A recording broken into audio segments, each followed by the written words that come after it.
primera epístola de Juan, capítulo 4, vamos a estar leyendo del verso 11 hasta el verso 16. Primera de Juan, está antes de la segunda de Juan, en el capítulo 4, está antes del capítulo 3, después del capítulo 3, ¿ok? Versos 11 al 16. Y vamos a leer ahí la escritura, dice así: Amados, ya que Dios nos amó así, también nosotros debemos amarnos unos a otros. Nadie ha visto a Dios jamás. Si nos amamos unos a otros, Dios permanece en nosotros y su amor se ha perfeccionado en nosotros. En esto sabemos que permanecemos en Él y Él en nosotros, en que nos ha dado de su Espíritu. Y nosotros hemos visto y testificamos que el Padre ha enviado al Hijo como Salvador del mundo. El que confiesa que Jesús es el Hijo de Dios, Dios permanece en Él y Él en Dios. Y nosotros hemos conocido y creído el amor que Dios tiene para con nosotros. Dios es amor, y el que permanece en Él, amor, permanece en Dios y Dios permanece en Él. Padre, en el nombre de Jesús te pedimos que tú nos ayudes ahora, Señor, a entender y aplicar esta porción de la Escritura, pero más que nada que sea tu Espíritu Santo, Señor, el que nos habla. Que seas tú, Señor, el que nos dé, Señor, esa revelación que hay en ti y del amor que tú tienes para con nosotros y de cómo quieres que nosotros seamos, Señor, ese conducto del cual tu amor se manifiesta a otros. En el nombre de Cristo Jesús. Amén. Puede tomar asiento. Hace poco escuché un chiste de una niña que su mamá y su papá los dejaron en la iglesia junto con su hermanito. Era un hermanito pequeño y estaba ella, ¿verdad? Ahí sus papás le dijeron: te vamos a dejar aquí, la iglesia está muy bonita, cuida a tu hermanito. Y se fueron los papás y la niña, no sabiendo qué hacer, se quedó dentro del santuario donde estaba el estudio de los grandes y su hermanito era un poco inquieto y estaba todo inquieto, y la hermanita, ya desesperada sin saber qué hacer, le dijo: ¿cómo me gustaría que te quedaras quieto y no hicieras tanto escándalo? Y el niñito le dice: pero es que esto está bien aburrido. Y la niñita voltea y le dice: la iglesia tiene que ser aburrida. Y yo no sé la impresión que usted tiene, ¿verdad que sí? Pero quizá nos tenemos que poner a pensar: ¿cuándo fue la última vez que usted pensó en la iglesia y pensó que era algo emocionante, que era algo atractivo, que era algo en lo cual decía: oh, no, estaba lleno de gozo, estaba emocionado, el espíritu se estaba moviendo y todo el mundo se sintió como que tuvieron una conexión con el Señor? ¿Cuándo usted ha pensado así? ¿O cuándo fue la última vez que usted pensó así? ¿Cuándo es que usted ha visto que las personas hablan así de la iglesia? La mayoría de las veces, si usted está de acuerdo conmigo, es que cuando sale el tema de la iglesia, la primera cosa que viene a nuestra cabeza o las cosas que escuchamos es que son quejas, ¿verdad que sí? Oh, la música, el tiempo, cómo están las sillas, la luz, ¿verdad que sí? El frío, el calor, el aire, el no aire. Se da cuenta de eso. Pero realmente, ¿verdad que sí? Creo que no nos damos cuenta de que la iglesia somos nosotros. Entonces, ¿cuál es la impresión que nosotros tenemos cuando venimos a la iglesia? ¿Nos trae gozo realmente o nos trae esa libertad, esa paz que necesitamos o que venimos buscando? ¿O qué es lo que tenemos que hacer? Quizá usted y yo estamos buscando la iglesia perfecta. O quizá hemos andado, ¿verdad? Yo he conocido personas que andan caminando por todos lados buscando la iglesia perfecta. O quizá usted está en esa posición en la cual está usted pensando: no sé si me quiero quedar aquí, no sé si me quiero ir, quiero buscar una iglesia que sea perfecta. Pero realmente, ¿cuál es la iglesia perfecta? ¿O qué es la iglesia perfecta? Pero antes de que hablemos y entendamos qué es la iglesia perfecta, déjeme decirle esto. Cuando alguien le pregunta, ¿cuál es la iglesia perfecta? A usted, si usted dijera solamente 2 palabras, 3 palabras, ¿cuáles serían?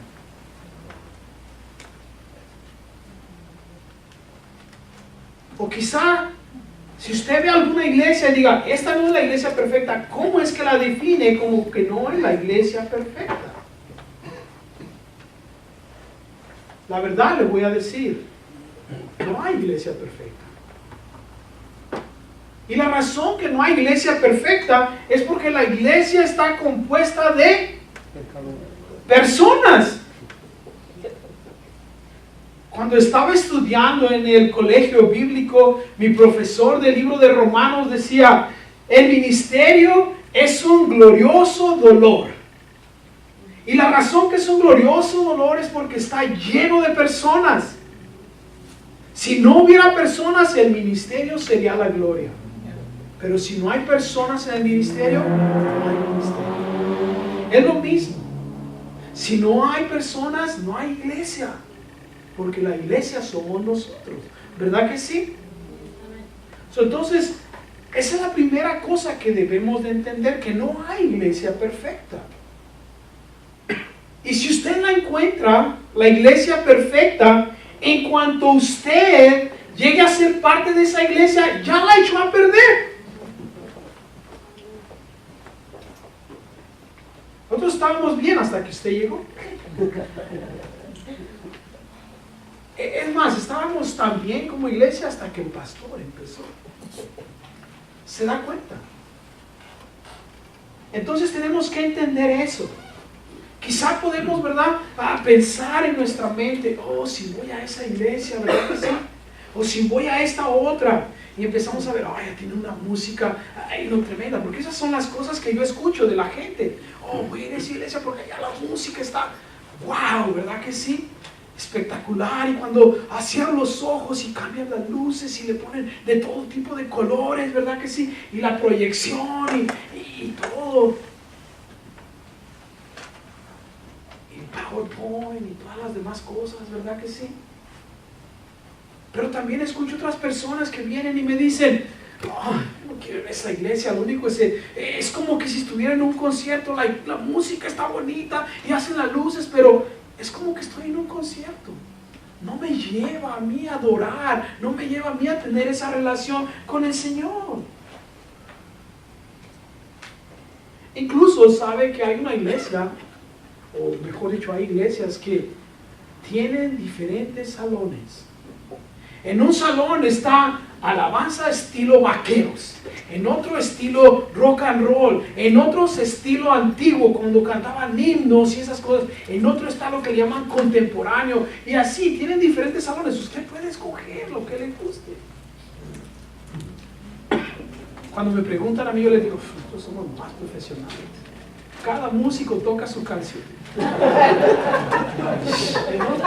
4 en 1, para que usted vea, ¿no? No se crea, ¿ok? Pero se da cuenta, a veces tenemos esas cosas. Pero lo más importante es que no hay iglesia perfecta.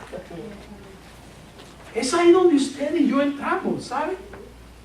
Porque en nuestra serie que estamos viendo, Vida en Plenitud o Plenitud de Vida, es algo que la semana pasada comenzamos, que para experimentar plenitud de vida tenemos que tener una relación con Dios.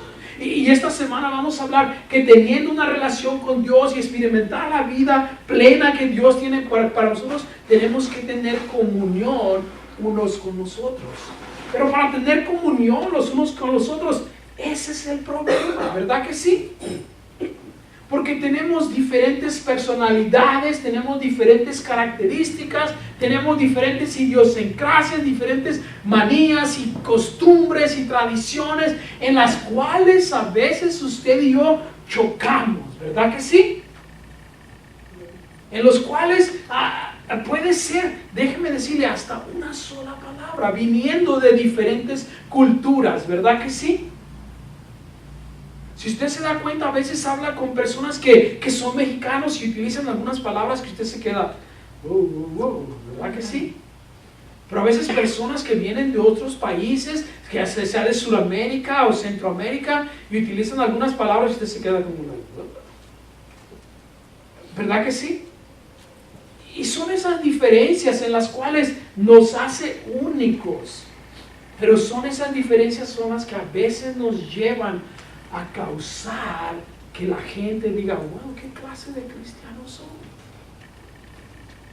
Y si no hay iglesias perfectas, si Dios quiere que tengamos comunión unos con los otros, y nuestro verso es cuando Juan el apóstol habla y dice, amados, si Dios nos ha amado así, sí, que Dios nos ha amado de la manera en que entregó a su Hijo por nosotros, en el cual, ¿verdad que sí? Su Hijo dejó la gloria que tenía, el reino que tenía, para que usted y yo pudiéramos tener vida eterna. Dice, a nosotros también debemos amarnos unos a los otros. Pero la verdad es que a mí me gusta que me amen, todos. El problema es que no me gusta amar a todos. ¿Está de acuerdo conmigo? ¿A usted le gusta caerle mal a toda la gente? ¿Quién de ustedes que dice, a mí no me importa, yo le quiero caer mal a todos? Ninguno, ¿verdad que sí? Todos queremos ser queridos por todos, que le cagamos bien a todos, ¿verdad que sí? Pero es imposible caerle bien a todos. Pero sí es posible amar a las personas, ¿sabe? Sí es posible, porque la Escritura dice que nosotros estamos llamados a amar a la gente. Ahora, el que amemos a los hermanos no quiere decir que, ¿verdad que sí? Vamos a ser igual que ellos. O sea, se ha puesto a pensar que a veces, yo lo veo a veces en las parejas. ¿Ha visto a las parejas disparejas? ¿Verdad que sí? Oh, yo estoy en una. ¿Verdad que sí? A veces personas me han conocido por años y no conocían a mi esposa, y cuando la conocen se quedan como, nunca me imaginé que iba a ser a tu esposa. O a veces conocen a mi esposa y después que me conocen a mí se quedan como, yo no creí que te habías casado con alguien así, le dicen a ella. No sé si lo dicen de complemento o de pena por ella, ¿verdad que sí? Pero se da cuenta. Tenemos esas cosas, ¿verdad que sí? Son esas diferencias. El reconocer que no hay una iglesia perfecta, pero el reconocer que estamos llamados a amarnos unos a los otros, nos va a ayudar, ¿sabe? En nuestra comunión los unos con los otros. En seguir el plan que Dios tiene para nosotros. Porque ese es el plan de Dios, ¿sabe? Que usted y yo tengamos comunión unos con los otros. ¿Cómo es que tenemos comunión unos con los otros? Bueno, déjeme decirle, si el plan de Dios era unirnos, nos lo demostró en cómo Él escogió a sus apóstoles. La Escritura dice que Jesús, nuestro Señor, se pasó toda la noche orando. Imagínense lo importante que era la decisión que iba a tomar. Después de los cientos y quizá miles de personas que lo seguían, dice que se pasó toda la noche orando, y después al día siguiente en la mañana iba a escoger o escogió a 12 que fueron llamados apóstoles. Y si usted alguna vez se ha puesto a leer un poco de quiénes eran, se va a dar cuenta de la diversidad que había en ellos. Mateo era un cobrador de impuestos en ese tiempo. Él era catalogado como un ladrón, un traidor, que era un judío que trabajaba para el Imperio Romano. No nada más eso, pero abusaban de su autoridad y le robaban a la gente. Parecido a los de la aduana, ¿verdad que sí? Los cobradores de impuestos tenían una caseta en el camino a la entrada a las ciudades, y cuando iba llegando usted, si llevaba su burro cargado o llevaba carga, ellos veían, lo veían qué es lo que traía usted, y ellos ponían el precio y el impuesto que usted tenía que pagar. Por eso eran aborrecidos por la gente. Estaba Pedro, era pescador. Juan era pescador, su hermano eran pescadores. Y luego estaba Simón, dice que le llamaban el celote. Y sabe, esta era un grupo de personas que eran en cierta manera bien radicales. en su celo por querer derrocar al imperio romano para que no estuvieran oprimiendo a el pueblo de Israel. No llegaban al punto de ser terroristas, pero sí eran esos que organizaban las caminatas y las marchas y las manifestaciones enfrente del pretorio donde estaba el gobernador. Eran ellos. Eso se da cuenta solamente con ellos el grupo de personas que Jesús escogió. Bueno, no vamos a ir muy lejos, ¿sabe? Vamos a traerlo al tiempo moderno. Vea al que está a su lado izquierdo. Vea al que está a su lado derecho. Vea al que está atrás. Vea al que está adelante. Y póngase a pensar conmigo, ¿qué tiene en común él? No mucho, ¿verdad que no? Oh, somos del mismo color, estamos igual de gorditos, ¿verdad que sí? Cualquier cosa. Pero si se da cuenta en personalidad, en actitud, somos diferentes, ¿verdad que sí? Hay 4 cosas que quiero que veamos en las cuales nos va a ayudar a entender que la comunión que tenemos nos va a ayudar a experimentar esa vida plena que hay en Cristo Jesús. Y comienza primero cuando nos damos cuenta que cuando usted y yo tenemos comunión los unos con los otros en el amor que hay en Cristo Jesús, trae a que el mundo conozca de la luz que hay en Dios. En el capítulo 13 del Evangelio de Juan, en el verso 34 y 35, dice que nuestro Señor le estaba hablando a sus discípulos y les dijo, ¿verdad que sí? Que estaban llamados a amarse uno al otro, en que la gente iba a conocer cómo iban ellos a ser reconocidos. Y vean lo que dice ahí. Un mandamiento nuevo les doy, que se amen los unos a los otros. Como los he amado, ámense también ustedes los unos a los otros. En esto conocerán todos que son mis discípulos, si tienen amor los unos por los otros.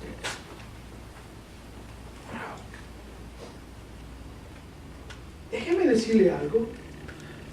¿Usted habla mal de la persona que usted ama? ¿Alguna vez ha escuchado a su mamá, a la mamá, ¿verdad? Que tiene a su bebé, que lo ama tanto, hablando mal del bebé? El bebé puede ser el no más guapo de todos, ¿ok? Pero la mamá habla como si fuera el más bello, ¿verdad que sí? El más inteligente, cualquier cosa, ¿verdad que sí? ¿Por qué habla así de él? Porque lo ama. ¿Se acuerda usted cuando ustedes que están casados, cuando conoció a la que ahora es su esposa, cuando era su novia, la veía a través de esa luz resplandeciente, ¿verdad? Que si usted hablaba mal de ella, ¿se acuerda usted cuando conoció a su esposo que es ahora, cómo lo veía, ¿verdad que sí? ¿Le veía algún defecto? Hasta después que se casó, ¿verdad que sí se dio cuenta que, ¿verdad que sí? Se despertó un día y dijo, ¿qué hice? ¿Verdad que sí? Me hipnotizó. Pero vea, dice, cuando amamos a las personas, no hablamos mal de ellos. Cuando amamos a las personas, pensamos lo mejor de ellos, ¿verdad que sí? Cuando usted ama a alguien y alguien viene y le dice una cosa de esa persona, ¿usted mismo piensa mal de ellos? Usted siempre da el beneficio de la duda a las personas que ama, ¿verdad que sí? Eso es, ¿sabe lo que Jesús está hablando? Y si dice que usted y yo estamos llamados a amarnos los unos a los otros, aquí como iglesia, como cuerpo de Cristo Jesús, entonces, ¿qué es lo que Dios quiere que hagamos? Que amemos a nuestros hermanos. Y el amar requiere eso. Que no hablemos mal de ellos, que les demos el beneficio de la duda, que esperemos lo mejor de ellos. ¿Por qué? Porque en el capítulo 5 del Evangelio de Mateo, en los versos 14 al 16, cuando Jesús habla con sus discípulos en las bienaventuranzas, les dice, Ustedes son la sal, ¿verdad?, de esta tierra. Pero si la sal se hace insípida, se echa a perder, dice, no sirve para nada. Y luego después en el verso 14 le dice, ustedes son la luz del mundo. Y les habla y les dice, si alguien tiene una luz no la esconde, sino que al contrario dice, deja que otros la vean. Así ustedes dejen ver su luz para que el mundo vea sus obras y glorifique al Padre a través de eso. Quiere decir que usted y yo tenemos que poner en una manera en la cual la gente vea que nuestras obras, en cómo tratamos a los hermanos, en cómo tratamos a las personas que se llaman creyentes, tenemos una conexión que hay en Cristo Jesús. Lo triste es que a veces usted y yo nos quejamos de los hermanos, de la iglesia, con personas que no son creyentes, ¿verdad que sí? Y luego la gente nos escucha, porque es lo primero que la gente escucha, ¿se da cuenta? ¿Qué clase de cristianos son esos? Yo no voy a ir a esa iglesia, si eso es lo que a la iglesia van, ¿para qué voy a ir?, dice la gente. Entonces nuestra meta tiene que ser que si somos la luz del mundo, que si tenemos comunión los unos con los otros, el mundo lo ve y diga, wow, yo quiero tener lo que ellos tienen. Porque a veces nos llama la atención, como le dije, en las parejas disparejas. ¿No se ha dado cuenta que causa cierta intriga cuando usted ve a una persona bien altota casada con una persona bien bajita? Se pone a pensar, ¿cómo es que llegaron a conectarse? Y causa cierta intriga, ¿sí o no?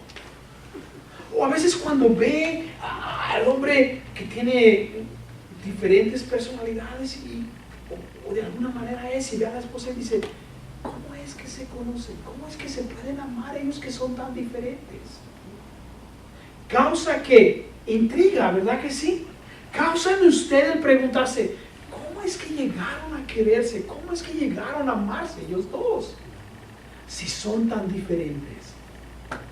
O después los conoce usted un poco y ve que quizá, ¿verdad que sí?, la esposa es un poco refinada, ¿verdad que sí?, y tiene una manera más correcta de hablar y de comportarse, y luego conoce al esposo que es no tanto como ella, ¿verdad que sí? Y usted en su mente dice, ¿cómo es que llegaron a quererse? ¿Cómo pueden vivir juntos estas dos personas? Es el amor que Dios puso, ¿verdad que sí? Entonces es lo mismo, ¿saben usted, en mí? Cuando nos amamos como Dios quiere, como Dios nos amó, nosotros también debemos amarnos unos a los otros. Eso va a causar que la gente vea y diga, ¿cómo pueden amarse esos? Si son tan diferentes. ¿Cómo pueden hacerlo? A uno le gusta saltar, a otro le gusta estar calmado, ¿verdad que sí? Uno todo escandaloso, ha visto con esas personas que, ¿verdad que sí? Donde quiera que lleguen son los que hacen el escándalo, ¿verdad que sí? Y luego aquellos que son bien callados, ¿verdad que sí? Dices, ¿cómo pueden convivir juntos esas personas? Es el amor de Cristo. Es el amor que Dios ha depositado en nosotros. Eso es lo que hace que el mundo se pregunte y dice, ¿cómo ese grupo de personas tan diferentes, quizá con diferentes metas intelectuales o sociales, pero tienen una meta en común que es agradar a Cristo?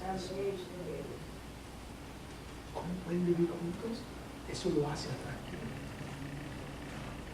Pues, está bien, Roberto, ok, pero ¿cómo se puede lograr eso? ¿Verdad que sí? ¿Sabe que en la segunda parte, o en el segundo punto, es la comunión que tenemos como iglesia nos da el poder para cumplir la misión que Dios nos ha mandado a hacer? Pero esto solo es posible a través del poder del Espíritu Santo en nosotros. Se oye bonito. Vamos a amar a nuestros hermanos, ¿verdad que sí? Vamos a amarnos los unos a los otros. Pero después me conoce a mí, conoce a otros y dice, oh, Señor, no se puede. En su propia fuerza, mi propia fuerza, podemos. Es ahí donde viene el poder del Espíritu Santo, ¿sabe? Es ahí donde viene el poder que Dios nos da a usted y a mí. Es interesante, ¿sabe? Que en el capítulo 1 del libro de los Hechos, y lo voy a leer ahí un poco para que se dé cuenta cómo es que es necesario que tengamos usted y yo eso, ¿sabe?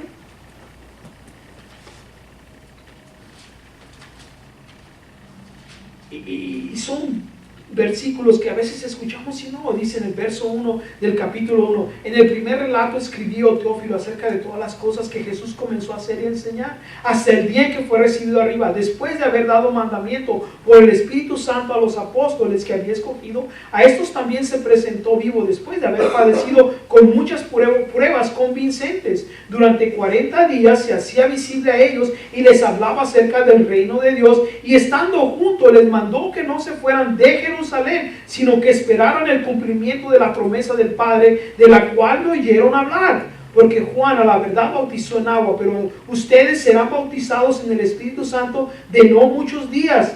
Por tanto, los que estaban reunidos le preguntaban diciendo, Señor, ¿restituirás el reino de Israel en este tiempo? Y él respondió, a ustedes no les toca saber ni los tiempos ni las ocasiones que el Padre dispuso por su propia autoridad, pero recibirán poder cuando el Espíritu Santo haya venido sobre ustedes, y serán testigos en Jerusalén, en toda Judea, en Samaria y hasta lo último de la tierra.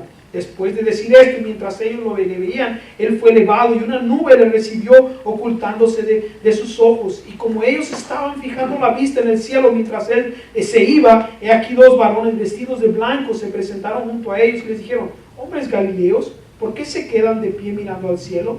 Este Jesús, quien fue tomado de ustedes arriba al cielo, vendrá de la misma manera como le han visto ir al cielo. Entonces volvieron a Jerusalén desde el monte que se llamaba de los Olivos, el cual está cerca de Jerusalén, camino como de 1 kilómetro. Y cuando entraron, vieron al aposento donde se alojaba Pedro, Juan, Jacobo y Andrés, Felipe y Tomás, Bartolomé y Mateo, Jacobo hijo de Alfeo y Simón el celote, Judas hijo de Jacobo. Todos estos preservaban unánimes en oración, junto con las mujeres y con María, la madre de Jesús, y con los hermanos de él. Usted dice, ¿qué tiene que ver esto con el poder del Espíritu Santo? Es interesante, ¿sabe? Si usted se da cuenta, dice, por 40 días Jesús se les apareció y los instruía. Y tenían toda la instrucción que necesitaban, pero después les dijo, no se vayan de Jerusalén hasta que reciban, ¿qué? El poder del Espíritu Santo. Ahora, póngase a pensar conmigo, acababan de asesinar a Jesús, de crucificar a Jesús. El imperio romano, Herodes, los demás estaban persiguiendo, buscando a los cristianos. Los líderes religiosos estaban buscando cómo acusar a los que seguían a Jesús para que los mataran o los metieran a la cárcel. ¿Usted quisiera quedarse en Jerusalén?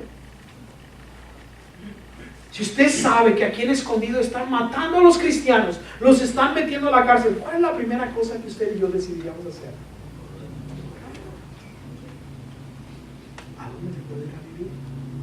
Que no sean escondidos. ¿Verdad que sí? Pero sin embargo, Jesús les dijo, quédense ahí hasta que reciban el poder del Espíritu Santo. Wow. Y después, ¿saben? Más adelante, en el capítulo 2 del libro de los Hechos, dice que cuando estaban ahí en oración, vino el poder del Espíritu Santo sobre ellos. Y descendió sobre ellos como lenguas de fuego. Y cuando la gente los escuchó hablar, dice que cada uno lo empezó a escuchar en su propio idioma. Y fue ahí donde la gente se convirtió en millares. ¿Por qué sucedió eso? Por el poder del Espíritu Santo. ¿Cómo es que ellos pudieron quedarse en Jerusalén? Por medio del poder del Espíritu Santo. ¿Cómo es que pudieron tener todo en común y continuaban en oración y en la palabra? A través del Espíritu Santo. Ellos, estoy seguro que tenían las mismas dificultades que usted y yo tenemos. Póngase a pensar las diferentes personalidades.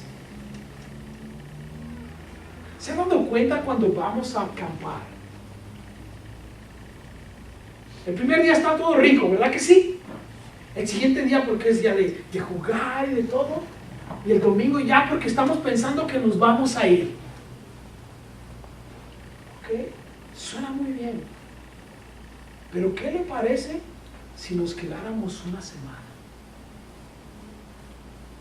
Puede ser la mejor, podemos decir, puede ser las mejores comodidades, podemos estar bien cómodos en el sentido de habitación, de baños, de comida, de todo. Pero ¿puede usted imaginarse convivir conmigo toda una semana?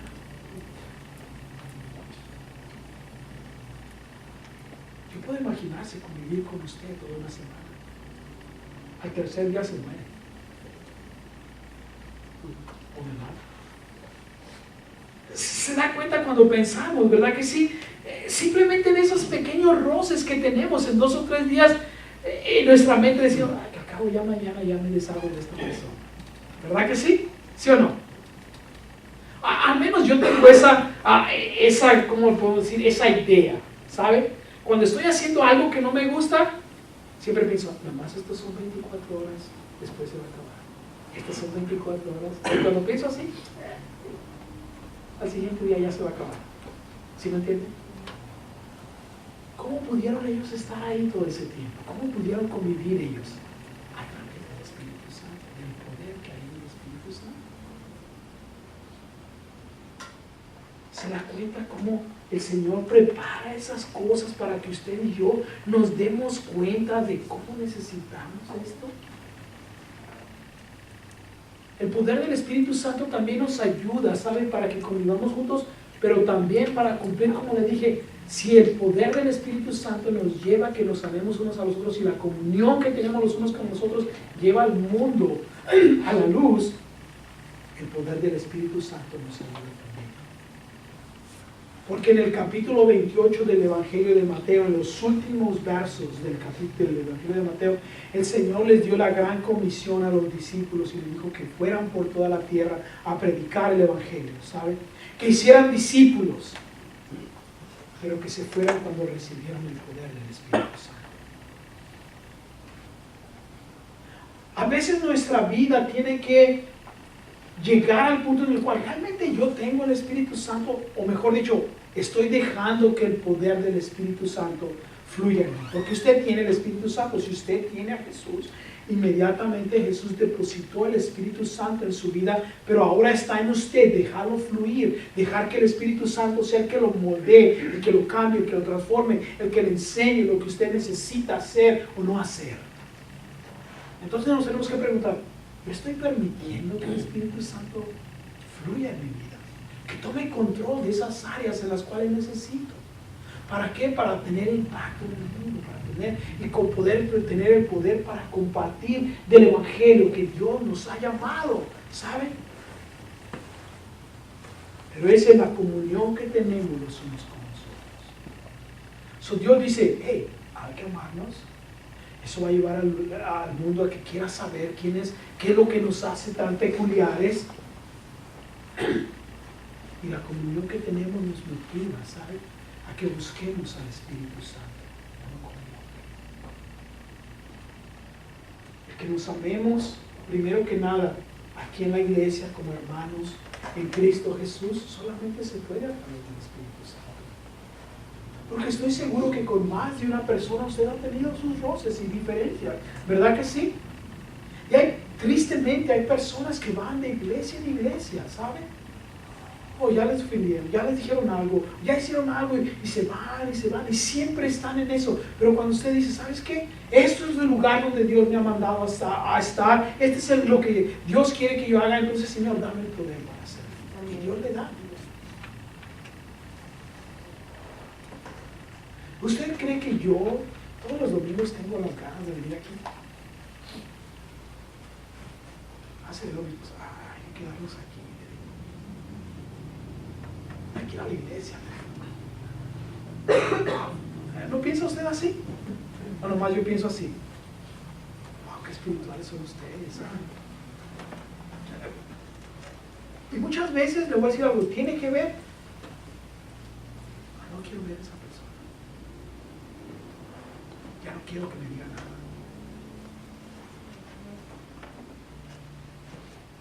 Pero cuando amamos a la gente como Dios quiere, cuando queremos que el mundo vea que Dios realmente está obrando en nuestra vida, decimos, ok, Señor, esto es lo que tú quieres que haga, yo lo voy a hacer en obediencia.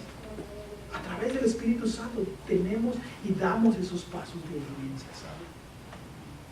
Porque la verdad es que usted no puede amar a nadie si no es que el poder del Espíritu Santo. Porque si no es a través del Espíritu Santo, en cualquier momento que pase algo, que se desilusione, que le fallen, usted va a dejar todo de lado. Pero cuando está el poder del Espíritu Santo obrando en nosotros, continuamos. ¿Y cómo continuamos? ¿Sabe? Eso nos lleva al tercer punto. La comunión que tenemos los unos con los otros es parte del proceso que Dios utiliza para purificarnos. En el capítulo 27 de Proverbios, en el verso 7 dice, hierro con hierro se afila. Y así dice, ¿verdad que sí? Los hermanos abusan su rostro. ¿Sabe lo que quiere decir eso? Así nos moldeamos. ¿No se han dado cuenta que hay personas con las que usted choca más?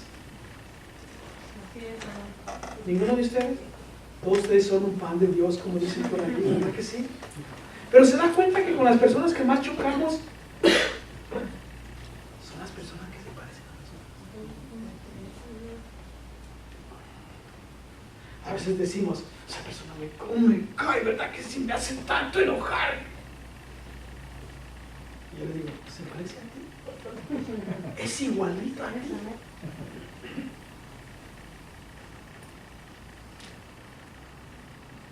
Entonces Dios utiliza, ¿sabe? A la familia de Dios, a nuestros propios hermanos, para que en ese proceso empecemos a purificarnos, empecemos a moldearnos.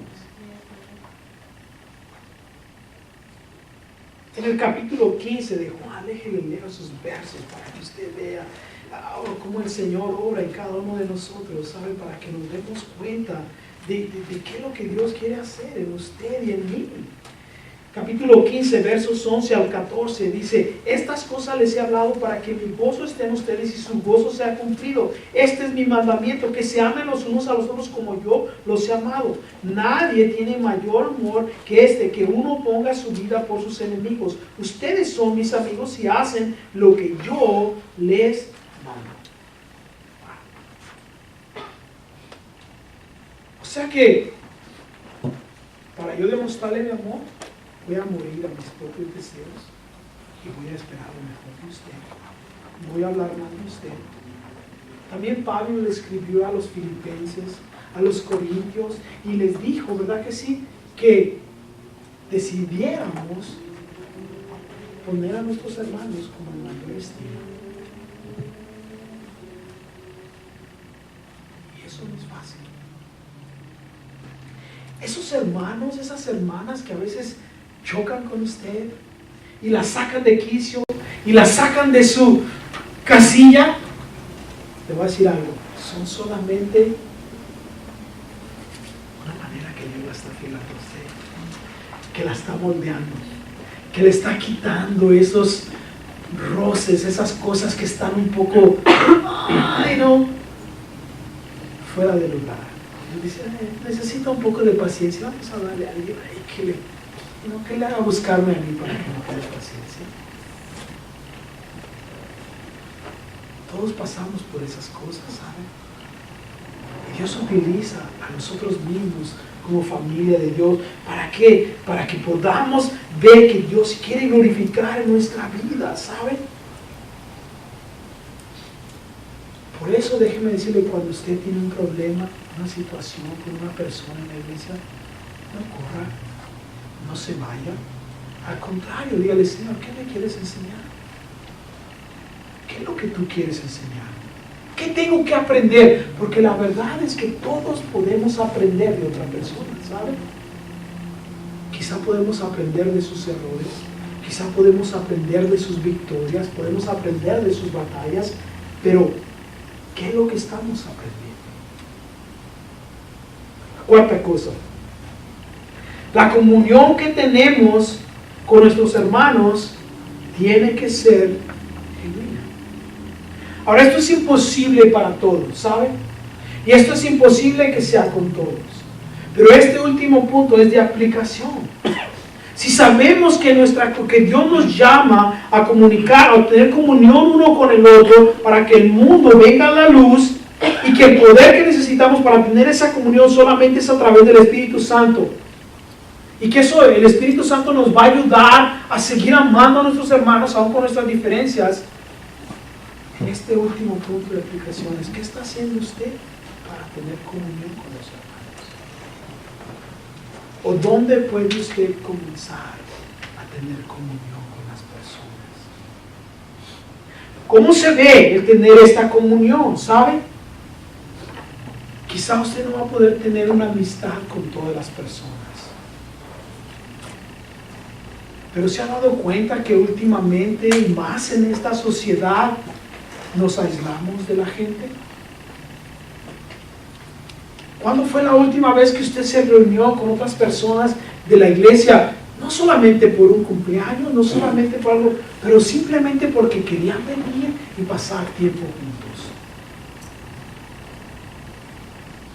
Y hablar de lo que Dios está haciendo en usted, a través de usted o con otras personas.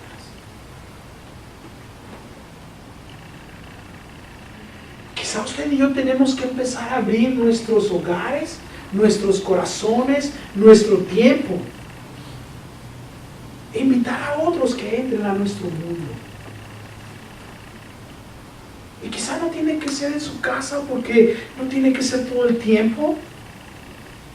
Pero ¿qué tal de vez en cuando? Y ¿sabes qué? Sé que esta persona quizá trabaja de noche o no trabaja, y yo tampoco trabajo, yo estoy en mi casa. Podemos salir a caminar y conversar de lo que Dios quiere. ¿Qué es lo que Dios me está enseñando? O quizás sí, a usted le gusta invitar a alguien a su casa. ¿Sabes qué? Vamos a conversar un poco. No tiene que ser nada elaborado, solamente un café y un pan, y agua y galletas si es necesario. Pero cuando formamos esas comuniones, esas relaciones, ¿sabe? Podemos compartir con otros nuestras victorias, nuestras necesidades, nuestras batallas, las cosas que realmente están pasando en nuestra vida. Mi esposa y yo nos reunimos, ¿sabe? Cada 2 meses con otras 3 parejas. Ellos están pastoreando en otras ciudades, pero nos reunimos. Cada 2 meses apartamos, decimos, ok, 5 horas, el sábado de la mañana o el sábado de la tarde. Escogemos un lugar que sea céntrico para todos, donde nos podemos sentar y conversar y hablamos de lo que está pasando en nuestra vida, de los problemas que tenemos, de cómo podemos orar unos con nosotros.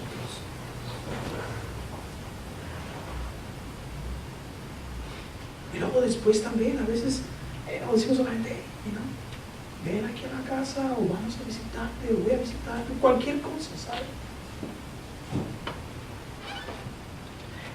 Pero me doy cuenta que últimamente en la iglesia, no nada más aquí, pero en todas las iglesias, hemos empezado a crear ese aislamiento.